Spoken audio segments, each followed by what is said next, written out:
太医，宣太医！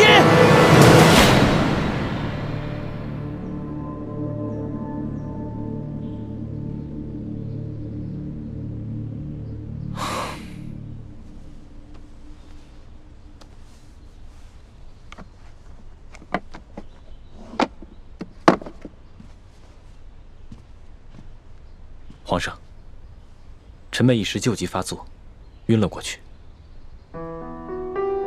那他这个头疼的病，有根治的办法吗？他这病，打一出生就落下了，时不时就会发作。微臣想尽一切办法，也没办法根治。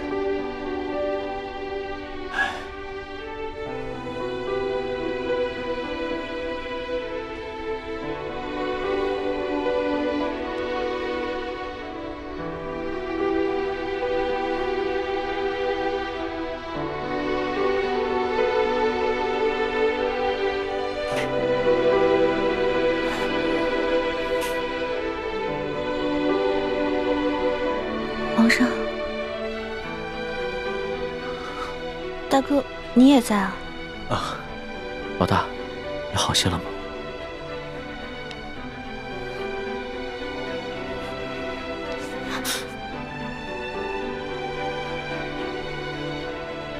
李太医，这儿没你的事儿，你先退下吧。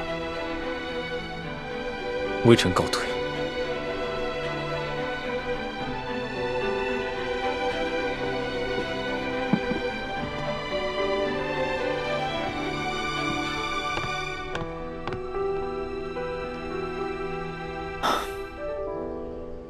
老大，你刚刚的脸白得跟纸一样，真的要吓死朕了。其实，要治我这边也不难，只是没有药引罢了。朕知道，你跟朕说过，要根治你的病，需要3颗龙珠做药引。这个龙珠就是皇帝的眼泪。只不过，朕自8岁登基以来，面对风云诡谲的诸多变局，性子早已磨得极为坚韧，恐怕真的流不出来了。我知道呀，你是皇上，是天子，岂能轻易流泪？不过如果想要你流眼泪的话，挺简单的，直接灌你1碗辣椒水，别说是3滴了，就是1盆也没问题。你这病情刚刚好转，就想着欺负朕，看朕怎么收拾你！哎，陆小弟，我头还晕呢。老大，要是真的能治好你的病，别说眼泪了，就算是朕的龙血，朕也毫不吝啬。只不过朕从来不相信这些偏方，这都是人力和药力无用之时，才会想借着所谓的帝王之气来寻个安慰罢了。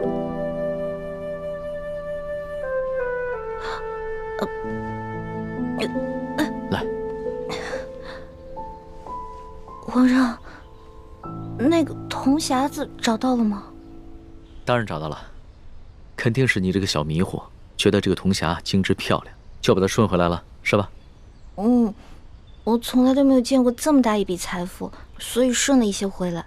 龙小弟不会怪我吧？不会的。哎呀，还好啊，这个铜匣子已经找到了，而且啊，没有被太皇太后知道，要不然啊，朕都不知道怎么保你了。哇，这个铜匣好漂亮啊！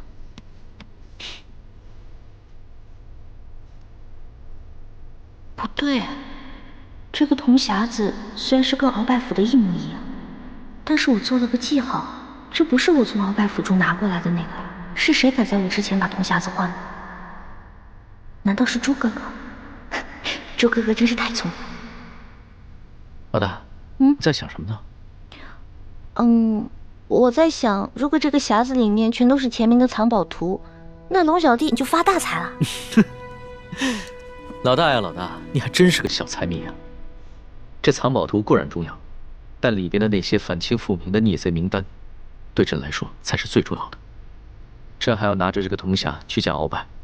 老大，你就先好好养着，啊。嗯，好。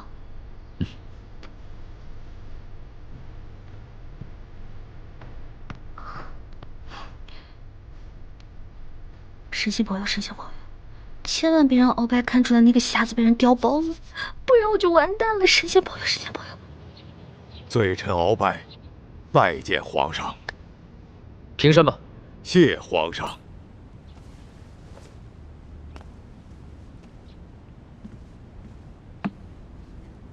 鳌拜，你瞧瞧，这个铜匣，是否就是之前你私自从国库里拿的那个？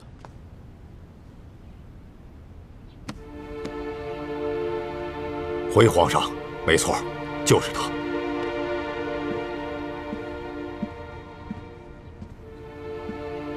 皇上，这铜匣子为什么会在李欢的手中？难道仅仅是因为他贪财，凑巧被他给取走了？罪臣的府上有太多值钱的金银珠宝，为什么他偏偏选上这个？皇上，您不觉得有些可疑吗？蹉跎，奴才在。之前你和奕欢一起去查抄鳌府的时候，奕欢是怎么得到这个铜匣子的？可有什么异样？回皇上的话，当时鳌拜府已经查抄完毕了，可奴才并没有发现大补丸的解药。奴才正在着急的时候，手下来报说，发现了一间密室。瞧见没有？这个地方机关重重啊，里面不知道藏了多少宝贝。都过了1个时辰了，诗书姑娘，你到底行不行啊？哎呀，别催我了。就是说，恐怕我们的手是真的保不住了。是啊，能不能不要这么绝望啊？我有种预感，我很快就能打开，很快。真的假的？行不行啊？都过了1个时辰了，还没打开吗？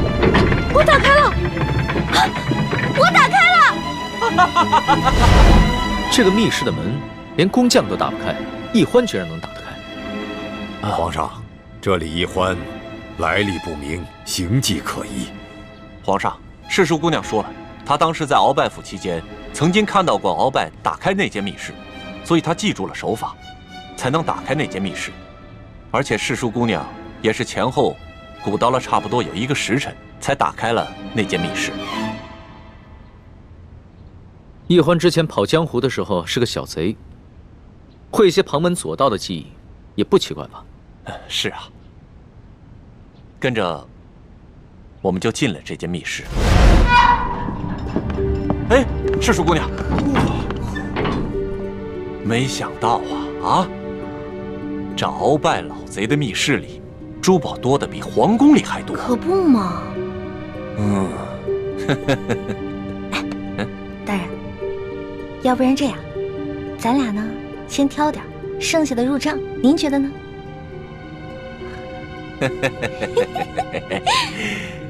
和世淑姑娘一起犯案，真的是太开心了。这样，您那边，我这边，怎么样？行动。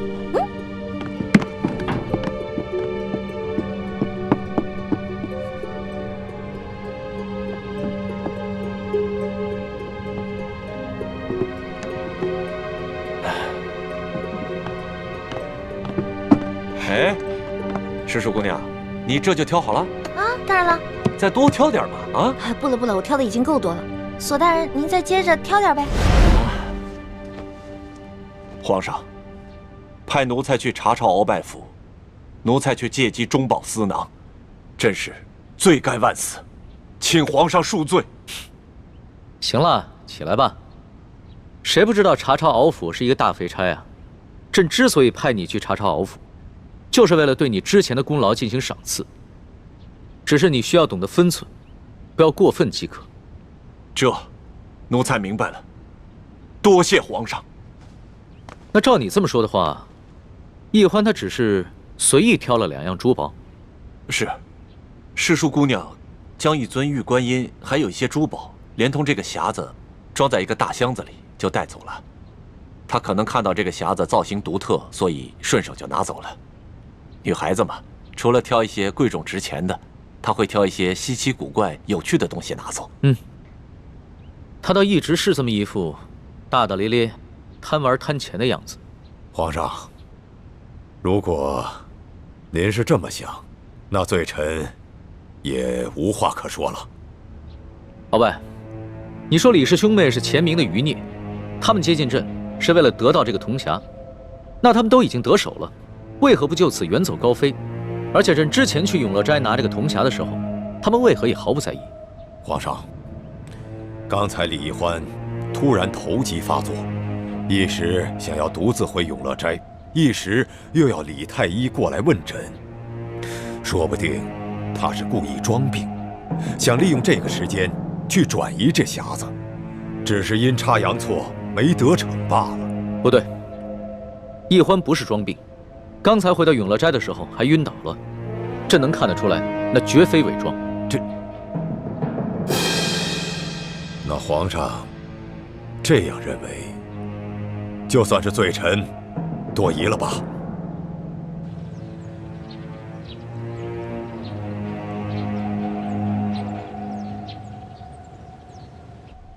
什么？铜匣不是被你调包的？我哪有时间调包啊？而且我根本就不知道鳌拜已经知道铜匣的存在，并且还告诉了康熙。那铜匣会被谁调包呢？难道是康熙啊？不可能是他，他也是突然听鳌拜提起铜匣，连铜匣的样子都没见过，怎么可能来得及伪造一个赝品呢？那个赝品伪造的极为精致，几乎可以以假乱真。我想鳌拜多半没有看出来那个铜匣被调包了，不然康熙肯定会对我兴师问罪的。小师妹，你如何认出铜匣被调包了？是这样的，那个铜匣上不是雕着一条龙吗？龙上面有一颗珍珠，我见那颗珍珠长得特别可爱，我就上去撬啊撬，结果上面就留下了一道很浅很浅的痕迹。真是胡闹！万一不小心触动了机关，那铜匣里的宝藏图和名册就被您给毁了。我知道了。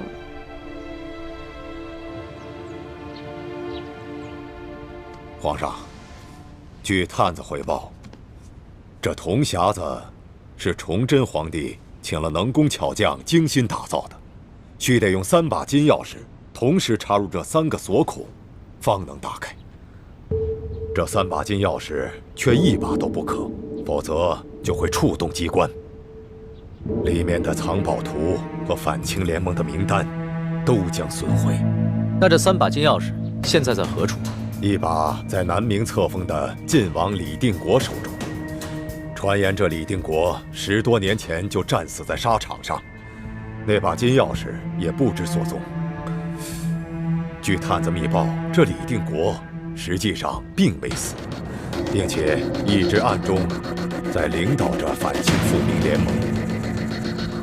一把在台湾郑经的手中，最后一把金钥匙在永历帝的身上。而永历帝多年前被吴三桂绞杀，所以这把金钥匙有可能就在吴三桂的手中。所以，之前你以朝廷的名义下旨，让吴三桂送回永历帝的遗物，就是为了得到那把金钥匙。没错，眼下这吴三桂已派庶子吴应奇护送这些遗物入京。如果这批遗物中有这把金钥匙，说明吴三桂他并不知晓内情；如果这批遗物当中没有这把金钥匙，则说明吴三桂不仅知道内情，而且私下藏匿了金钥匙，必定是起了反叛之心。鳌拜，你能将如此重大的秘密交代于朕，说明你已有了悔罪之心。好了，你先退下吧，朕会让索额图送你回府的。谢皇上不杀之恩。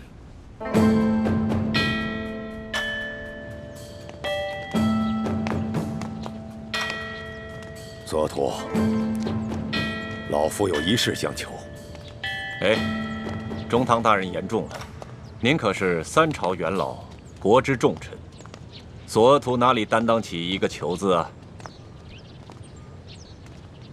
老夫以前虽是令尊索尼大人的政敌，可如今你正受皇上恩宠，风光无限，老夫却已落到这步田地了。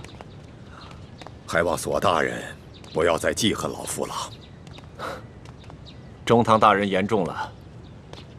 天意难测，也许中堂大人早晚有东山再起之日，这也未可知啊。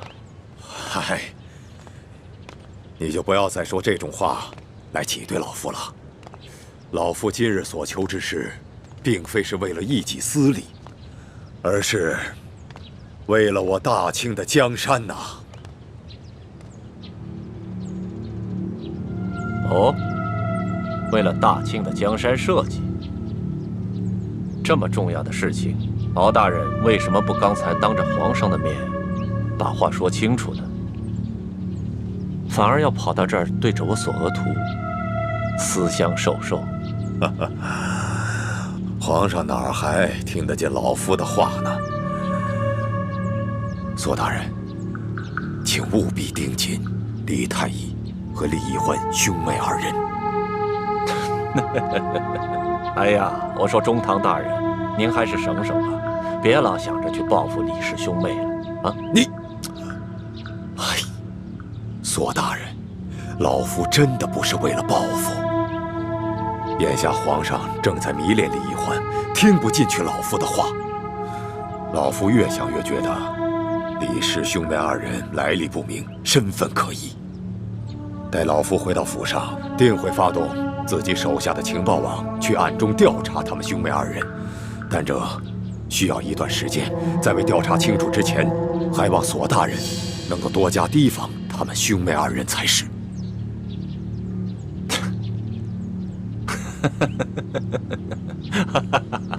哎呀，我说中堂大人，你是不是在天牢里关了这么几天，给关傻了？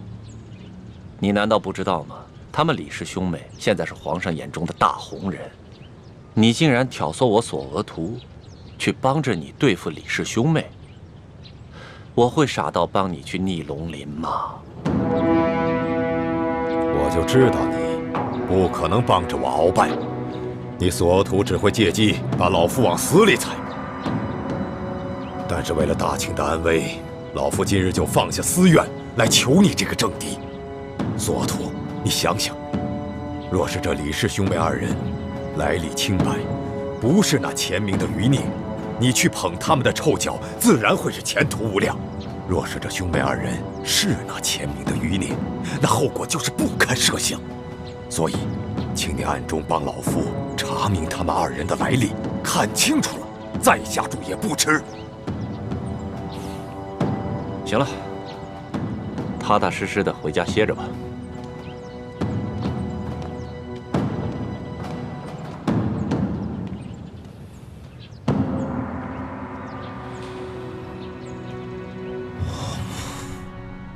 既然鳌拜已经知道了铜匣的秘密，肯定也知道了金钥匙的秘密。现在连康熙都知道了，这情形对我们非常不利。偏偏铜匣要被人给调包了。得亏让别人给调包了，要不然落在龙小弟手里那还了得啊！这调包铜匣的人呢，肯定不是清廷的人，落在他们手里，总比落在清廷手里要强吧？可是谁能从永乐斋调包铜匣呢？而且这个人还知道铜匣的秘密，还能自由出入大内深宫。知道铜匣秘密的人，除了咱们，还有鳌拜这一派势力。该不会是李公公？有可能。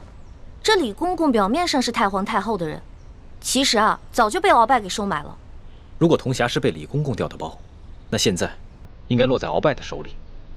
鳌拜和康熙一样，都只是假意讲和，他不会把真的铜匣交给康熙的。可现在鳌拜刚刚出狱回府，李公公应该还没有跟他去接头。而且康熙加强了宫禁守卫，无论是谁，只要出入宫者必须搜身。我估计李公公还没有把铜匣带出宫去。之前义父一直让我用大补丸的解药控制李公公，我还一直心存怀疑。现在看来，也只能控制住李公公，再盯住鳌拜，这样才能找出铜匣，查出内奸。咱们师徒4人顺利进入皇宫，接近了康熙，得到了他的信任。这一切都太顺利，以至于咱们盲目乐观，让到手的铜匣又失去了。看来这深宫中暗藏着很多咱们意识不到的危险，往后咱们行事一定要更加谨慎，尤其是小师妹。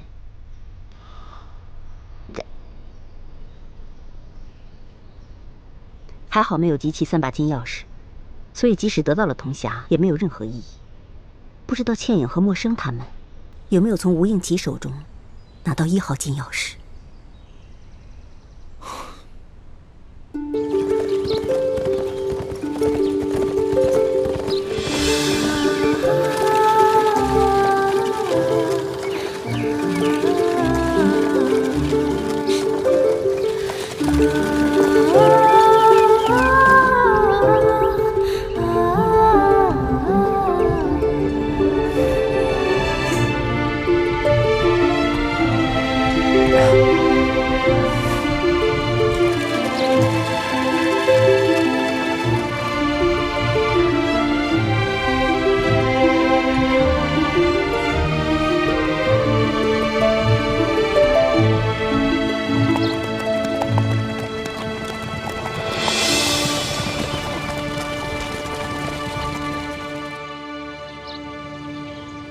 刚刚听吴应奇说，山西总兵舒建已经亲自带着200精兵前来会合，最快的话，应该明天就可以碰面。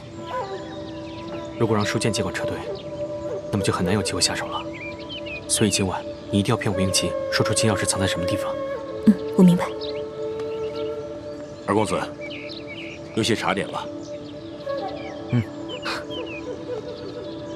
叶兄，倩影，过来喝点茶，吃点点心吧。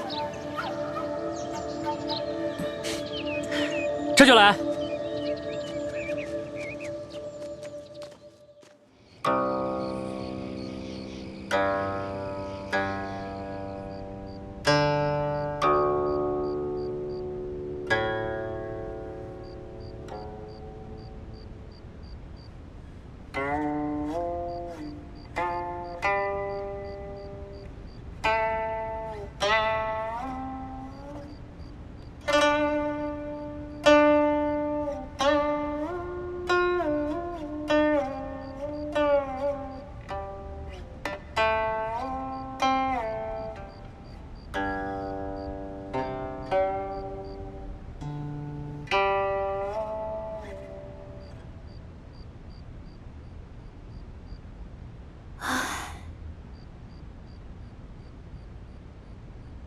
倩影姑娘为什么叹息？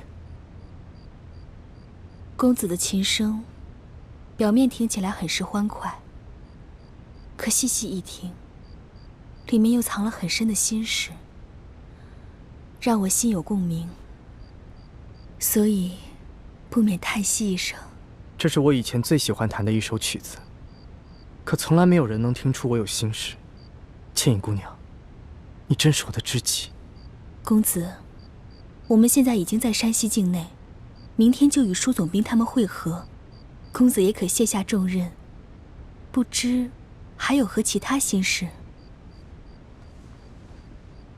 你不明白，此次护送永历帝的遗物进京，是我主动向父亲请缨的。我倒是希望可以护送的越久越好，路途越长越好。哦，为什么？实不相瞒，我是借着此次任务来逃婚的。逃婚？公子已经订婚了。公子是平西王的儿子，身份显贵，想必那姑娘也一样，定是出身高贵，各方面都万里挑一的佳人吧。我父王为我定的未婚妻，是云南当地最大势力刀土司的女儿，名叫刀铁凤。她的人如同他的名字一样，蛮横、泼辣。那公子，你父王为何给你许这门亲事？像我们这种出身显贵的子弟，姻缘之事，早已是父辈们用来权势结盟的筹码。朝廷对我父王很不信任。我嫡出的大哥吴应兄，他被留在京城，迎娶了建宁公主，表面上是做了出身显贵的额驸，可实际上是被朝廷留作了人质。而我也是一样，迎娶刀土司的女儿，也是为了壮大我父王的实力。作为平西王之子，这也是无可奈何之事。其实身份、地位、财富，对我来讲，我根本就不在乎。如果可以选择的话，我宁可出生在一个普通家庭，平淡一生，愿得一心人，白首不相离。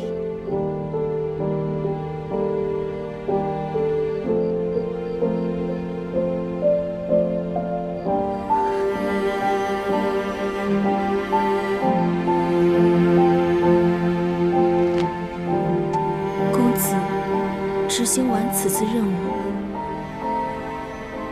怕是就要和刀土司的女儿成亲了吧？所以我希望这次的路程越长越好。可明天就要和舒总兵他们会合。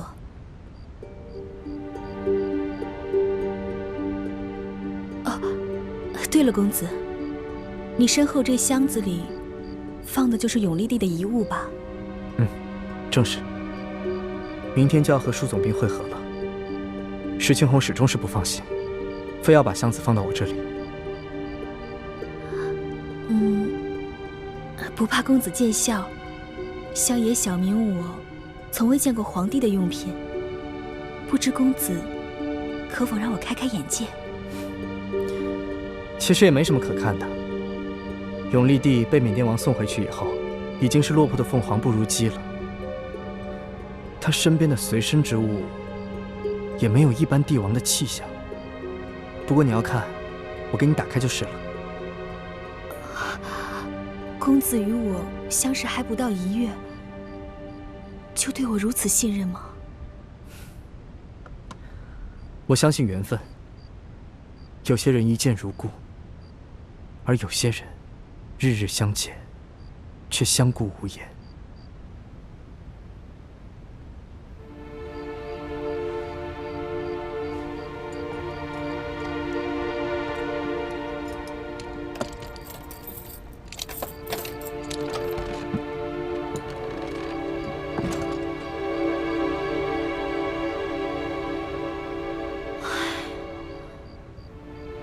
这和普通人家的用度相差无几，难道都是这些衣物，就没有什么稀罕物吗？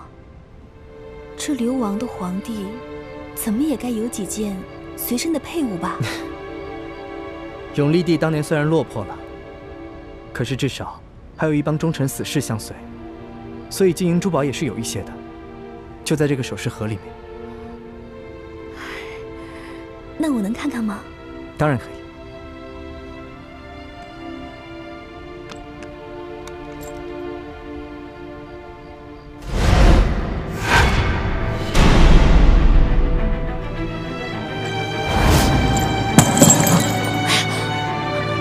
不好意思，我之前从来没有见过皇帝的东西，实在是太紧张了。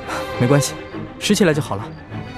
哎，这可是亡国之君的东西，怕是不吉利。你身为平西王之子，还是不要碰这些不吉祥的东西。我来吧。有劳姑娘。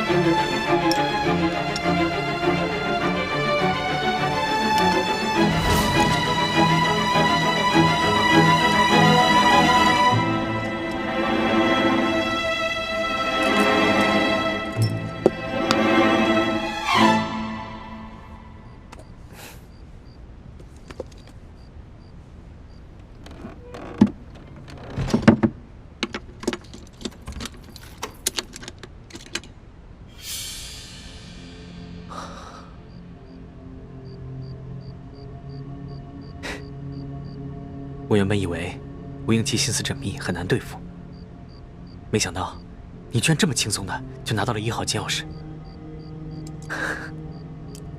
看来吴应期对你真的是一点防备都没有。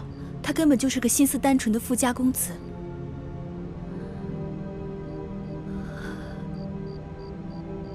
他进京之后，如果朝廷发现这金钥匙被调包了，那他会不会有性命之忧啊？师姐，金钥匙我们都拿到了，你还担心他干什么？朝廷最好把他打入天牢，一怒之下再杀了他，这样就能逼得吴三桂起兵造反了，我们光复大明就指日可待了。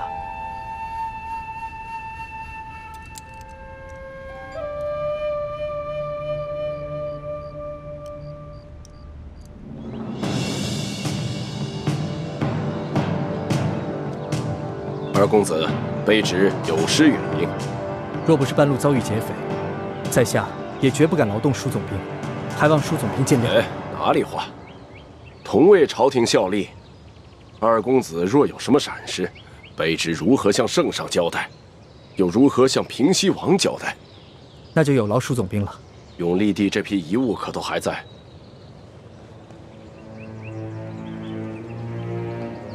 我之前特意将永历帝的遗物放在一个不起眼的箱子里，劫匪们有眼无珠，只劫走了其他箱子，却唯独把这个箱子留了下来。这也算是不幸中的万幸吧。无珠，只劫走了其他箱子，却唯独把这个箱子留了下来。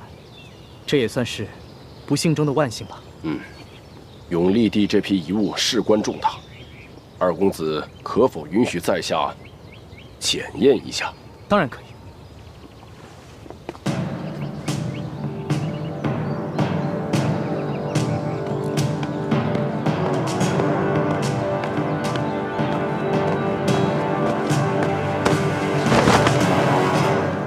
请。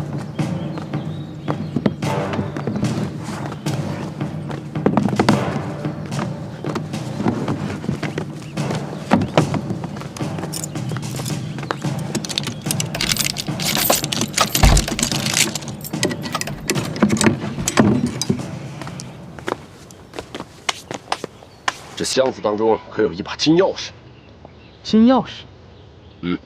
这我倒不曾留意。啊，不过永历帝的遗物里有一个首饰盒，不知舒总兵说的金钥匙在不在那里？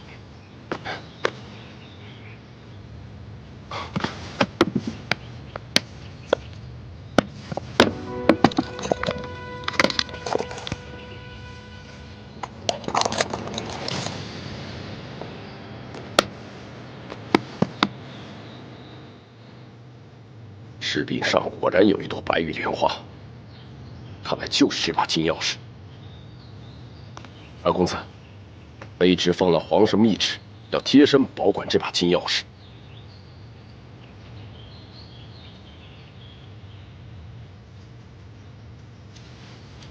朝廷让家父运送永历帝的遗物，难不成就是为了这把金钥匙吗？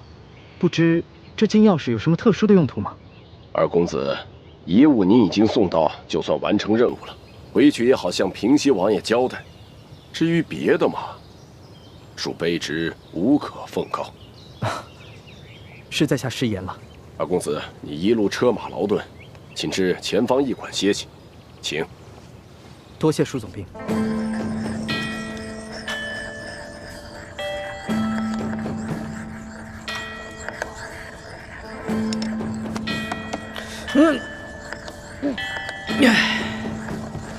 老大，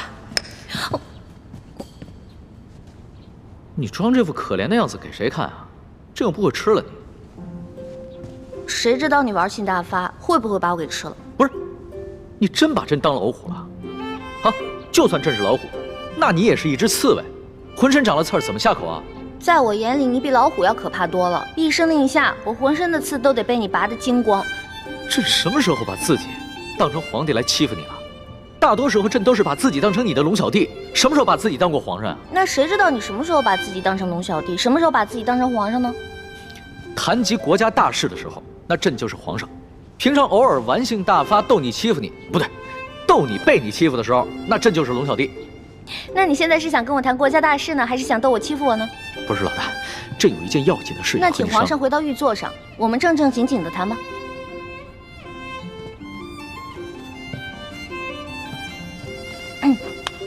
行了吧？说吧。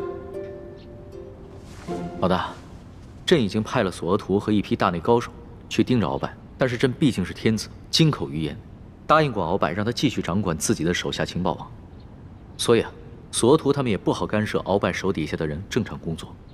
这件事情不能让太多人知道。朕想派你还有你哥哥去盯着鳌拜，跟踪他手底下的人，摸清他的整个情报网。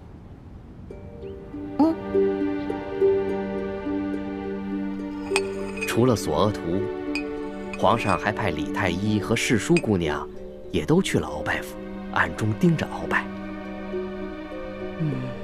那依你看，这兄妹二人可信得过？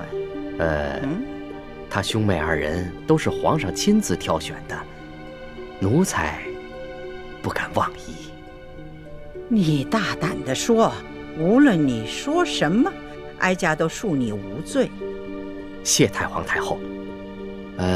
奴才觉得他兄妹二人还有些本事，能为皇上办点事，对皇上呢也还算是忠心。可鳌拜却说，这兄妹二人来历不明，心怀叵测，那奴才也就分不清深浅了。现在皇上很信任他们兄妹二人，所以哀家呢也不好说什么。不过他们都是来自乡间的，确有些疑点，还是防备着点好。奴才斗胆请太皇太后示下，让奴才也去鳌拜府。一来呢，可以帮着皇上盯着鳌拜；二来，也可以查探查探他兄妹二人是何底细。哀家给你一道手谕，让你自由出入鳌拜府。你要记住，探出什么，立马就要回来禀报哀家，切记不能惊动皇上。奴才明白。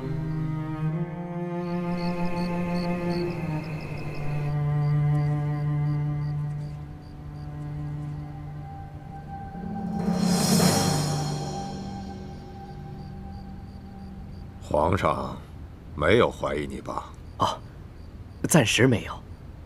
不过宫中现在正在彻查内奸，凡是你派进去的人，还有你的心腹，推荐进宫的宫人，都给撤掉了，基本上都换成了索额图的人。老夫眼看着就要落败，皇上现在重用索额图，你可是想着要去投靠索额图了？岂敢岂敢，奴才的命还在中堂大人的手中呢。谅你也不敢。是。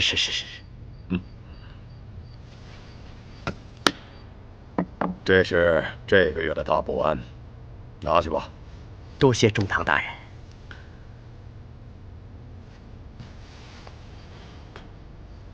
如今这皇上只看重索额图和这李氏兄妹二人，根本就听不进去老夫的话。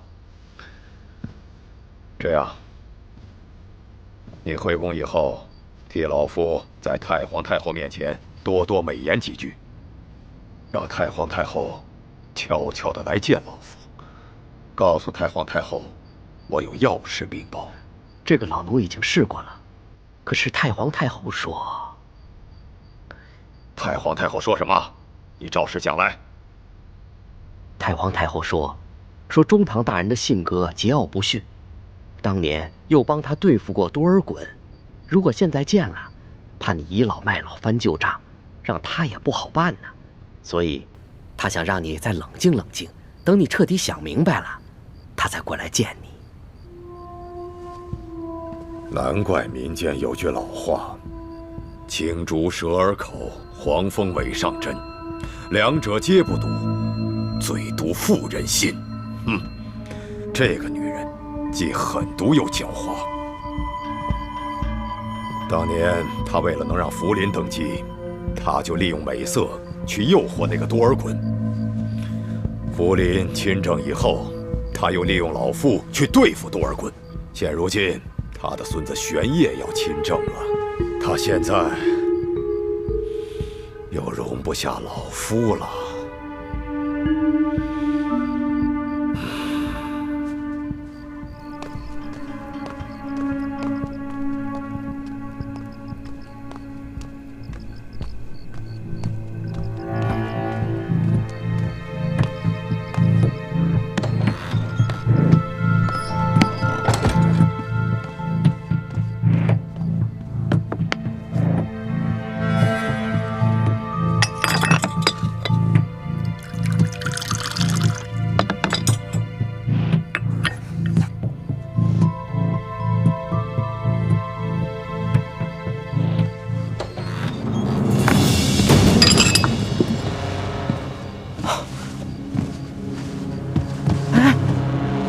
药还给我！公公在吃什么？李太医，你这三更半夜的闯入咱家房间，你到底想干什么呀？咱们原来不是已经说好了吗？以前的事情咱们心照不宣，以后在宫中互相帮衬。公公不必着急，我连夜来找你，是有重要的事情要跟公公商议。有什么要事啊？侄儿李建清叩见叔父。你是？叔父，我跟奕欢都是李定国的儿女，我们是您的亲侄儿侄女。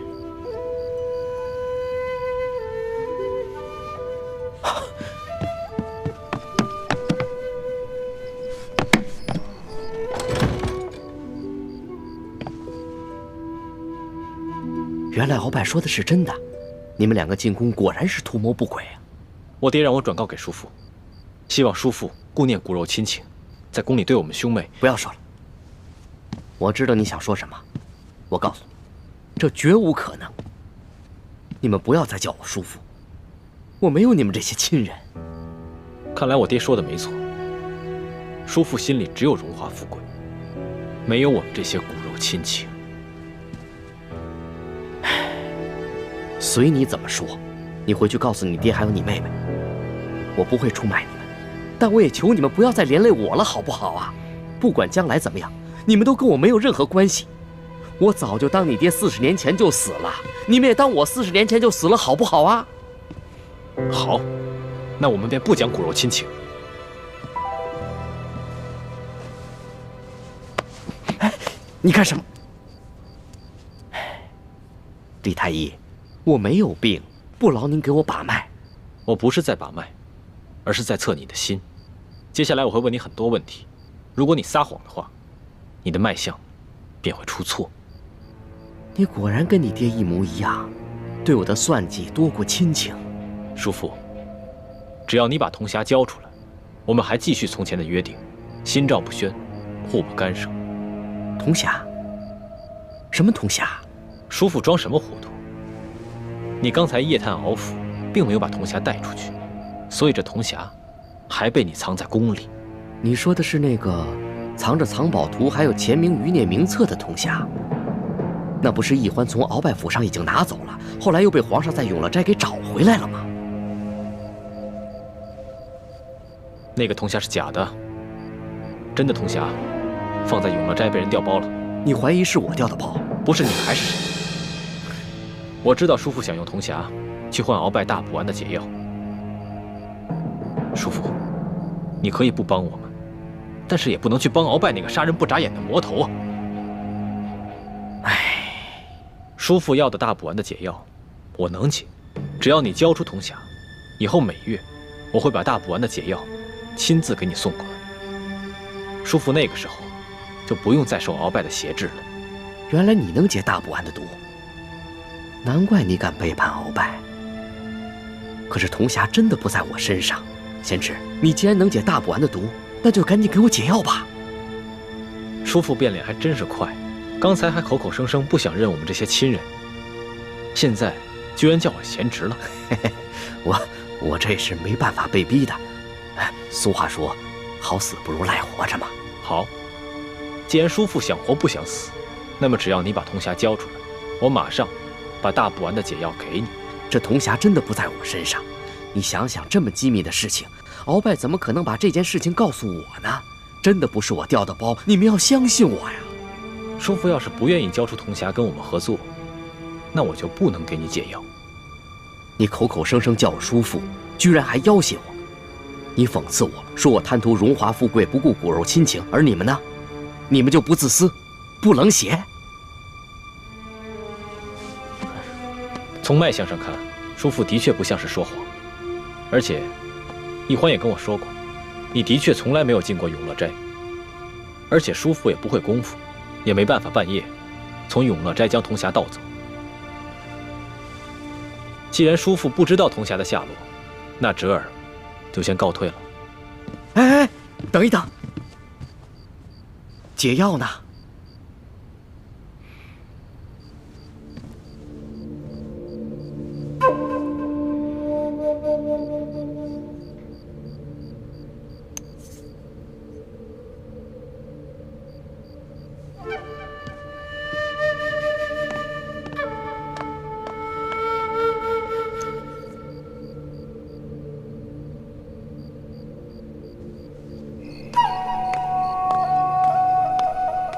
等一等，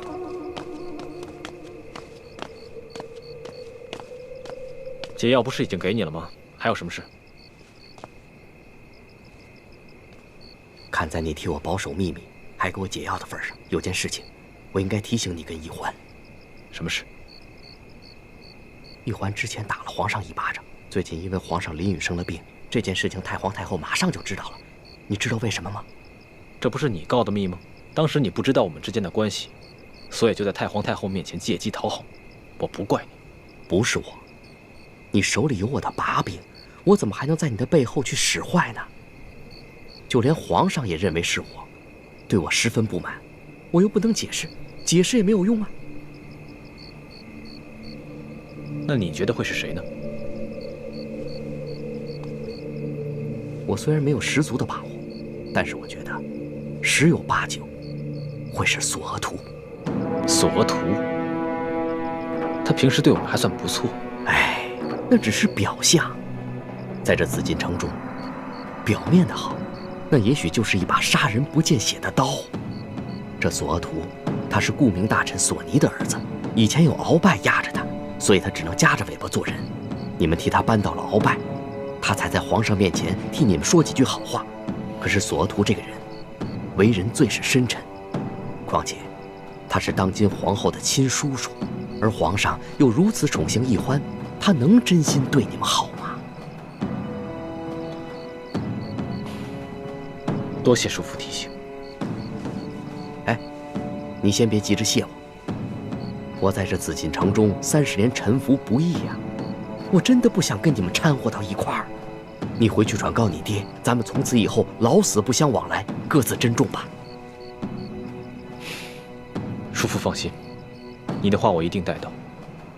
以后在宫里，我跟易欢也会尽量少打扰你。就这样吧。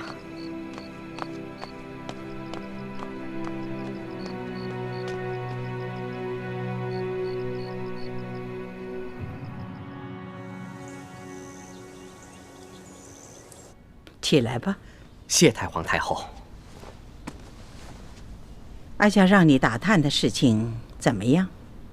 回太皇太后，奴才一直在暗中盯着这兄妹二人，暂时还没有发现什么蛛丝马迹。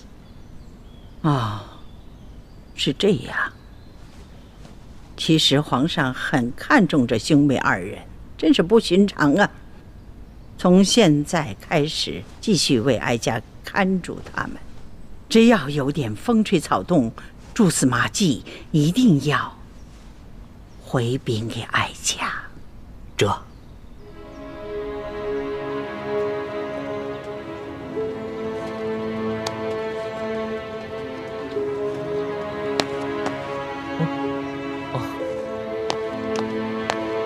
瞧见了吧？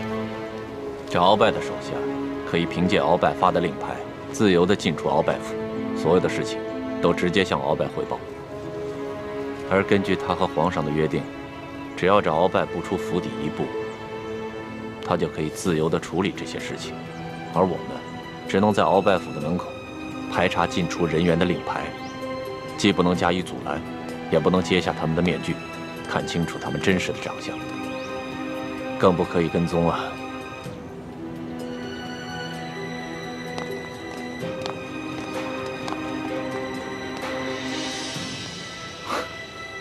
皇上是天子，金口玉言，可索大人就不能将在外，君命有所不受吗？便悄悄安排人去跟踪一下，又有何妨呢？唉，说来真是惭愧啊。我也曾经悄悄派人跟踪过，可是鳌拜这些手下个个都是江湖经验丰富的老手，又懂得擅长易容易身之术。我的那些侍卫都是些八旗贵族的子弟，虽然有几个身手不凡的，可是总是江湖经验欠缺，所以每次都是跟丢了。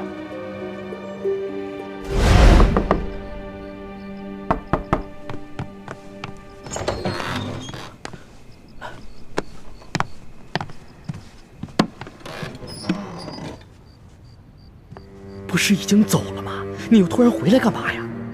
哎呦，我求你了，你跟你爹就放过我吧，我这辈子不容易，让我过几天安生日子成吗？叔父，我不会强迫你投靠我们反清复明的联盟，我只是想求你协助我们尽快除掉鳌拜。鳌拜一天不死，不仅对我们联盟，对你来说也是一个极大的威胁。可是鳌拜跟皇上已经商量好了，皇上只是囚禁他，他是不可能杀鳌拜的。我要是有本事把鳌拜除了，我至于受他的胁迫去危害皇上吗？康熙恨透了鳌拜，他之所以不能杀他，无非是因为他身上还有筹码。可是如果我们除掉这个筹码，你觉得康熙还会留着他的性命吗？那你说吧，你们想要我做什么？叔父跟了鳌拜这么多年，他在三藩王和我们联盟当中安插的密探，叔父可知晓一二。鳌拜这个人呐，心思缜密，像这么机密的事情，他是不会泄露给我的。他安排在每条线上的密探，都只跟他单线联系，而密探与密探之间也都不认识。鳌拜手上掌握了这么多密探，每条线上的密探跟他联络之时，可有什么规律？如果有紧急情况需要联络的话，他跟密探之间有一套联络方法。如果没有什么紧急的情况，就只是每个月的固定时向他例行做一次汇报。每个月的初一、11、21，他就找我向他汇报宫中的情况。每个月的初2、12、22，他就召集安插在平西王府的密探向他做汇报。每逢初3之日，他就会召京城监视文武百官的密探前来汇报。那他何时召见负责反清联盟这条线上的密探？那就每月初5、15、25这3个逢5之日。明天就是初5。索大人，我看不如这样吧，今夜我乔装成江湖中人，想办法潜入鳌拜的书房，偷走他跟手下密探的来往密信，再悄悄跟踪这些密探，看看能否有所发现。好啊，早知道李太医除了医术高明，身手也是不凡的，不在鳌拜之下。如果李太医肯出手相助，那真的是太好了。到时候还需要索大人多多配合，让你那些手下不要干扰我们的行动。这没问题啊，包在我索额图身上。好。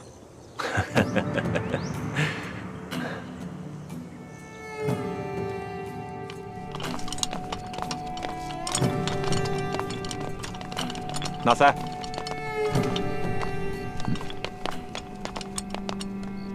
义父，今天晚上你跟弟兄们不要在这鳌府里面巡逻了啊！巡逻到外面去，围着鳌拜府转几圈就行了。这府里面发生什么事情，你们都要装作没听见，明白吗？好的，义父，孩儿明白。行，巡逻去吧。哎，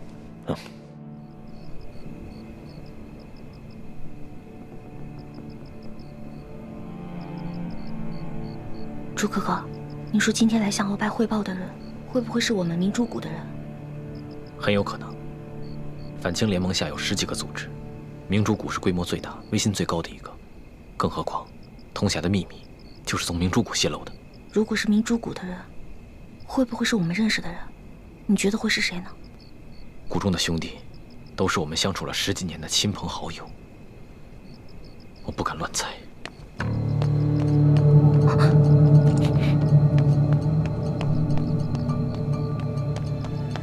朱哥哥，我好紧张啊！嘘，小声一点。此人脚步轻微，武功很高，不能让他发现了。朱哥哥，您说这个人把自己装扮成这样，连身材都不敢暴露，可见他比其他人更加谨慎，更怕别人认出他来。我心里有种预感，这个人是我们认识的人，而且跟我们非常的熟悉。先不要乱猜。此人既然是咱们自己人，应该已经知道，我们已经知道了他的存在，但他还敢贸然前来，一定是有什么重要的情报要交给鳌拜。等会儿他出来的时候，你悄悄跟踪他，弄清楚他的身份。我再想办法去暗杀鳌拜，绝对不能让他把这个情报交给康熙。出来了。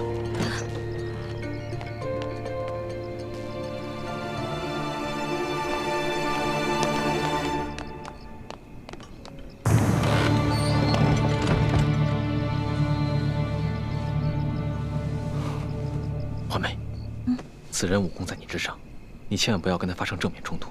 如果被发现了，马上放弃任务逃走，保住自己的性命要紧。行，我知道了，朱哥哥。你还不知道我吗？从小我胆就小，我肯定不会跟他正面发生冲突的。倒是你，鳌拜的武功很高的，你可千万注意自己别受伤了。你放心吧，我不会让自己有事的，不会把你一个人留在这世上。行动吧，小心。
人呢？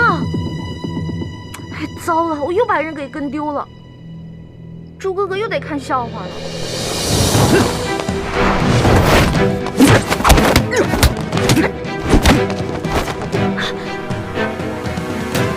你到底是谁？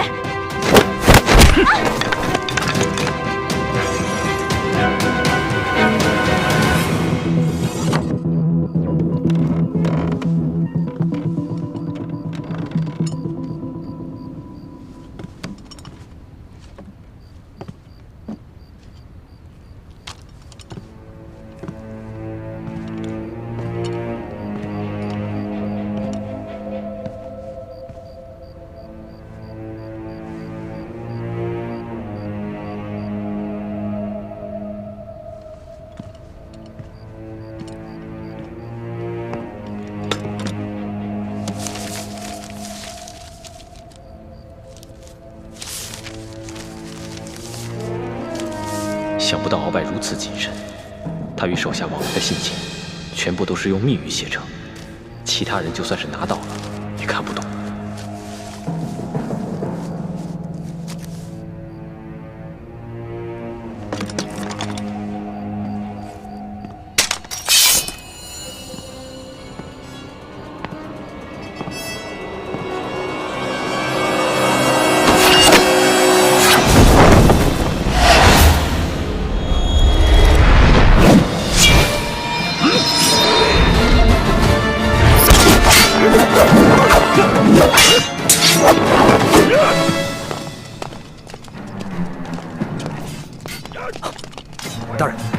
内院好像有动静。哎，没听索大人吩咐吗？今夜不管发生什么动静，都不许吱声，知道吗？这边走。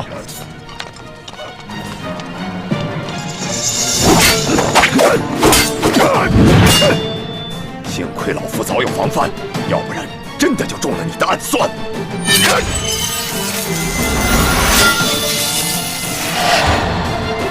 看我的李家独门飞镖！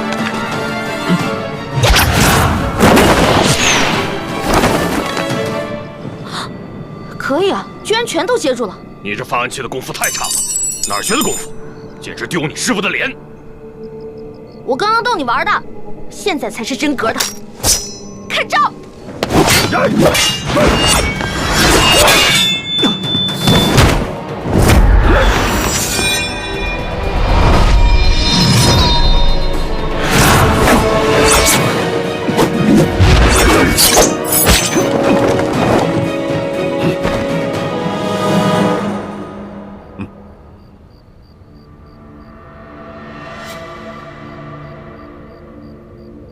李剑清，原来是你！没想到你年纪轻轻，功夫还真是不错。鳌拜，你号称大清第一高手，却不知我中原武林高手如云，武功在你之上者多如牛毛。今夜，康熙派我来杀你，束手就擒吧。李剑清，你就不必再费心挑拨老夫和皇上的君臣关系了。你今晚来行刺老夫，不可能是出自康熙之意。你就那么相信康熙不会出尔反尔？他有多恨你，你应该比我清楚。康熙小儿恨老夫入骨，一心想让老夫死，但是以康熙的城府，他更加清楚，眼下还不是杀老夫的时机。你对朝廷的价值，无非只剩下你所掌控的情报网。康熙将你革职软禁，天下皆知。你的那些手下，早就惶惶不可终日了。他们暂时还肯效忠于你，一来不过是受了你大补丸的控制，你的余威还在。但实话告诉你，大补丸的解药我已经解出来了。什么？你现在可以解大补丸的毒了？若非如此，我跟易欢怎敢公然跟你翻脸？想不到啊，你年纪轻轻，不但武功高强，这医术之高明，也是老夫平生之仅见，可真是了不得呀！这第二是你的那些手下，跟朝廷还没有建立起联系的渠道，但是以康熙的智慧，相信用不了多久，他就会让你那些手下主动去投靠朝廷，到时候他们直接建立起了联系。你以为康熙还会留着你这条老狗吗？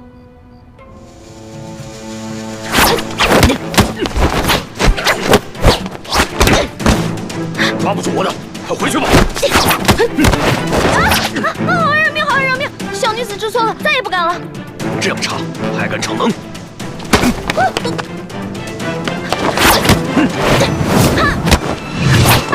好害，你再饶我一次吧！我这次真的不敢了，我真的不敢了，真的。眼下局势混乱，处处都是陷阱杀机，你个小丫头，还是少掺和的好。快回去吧。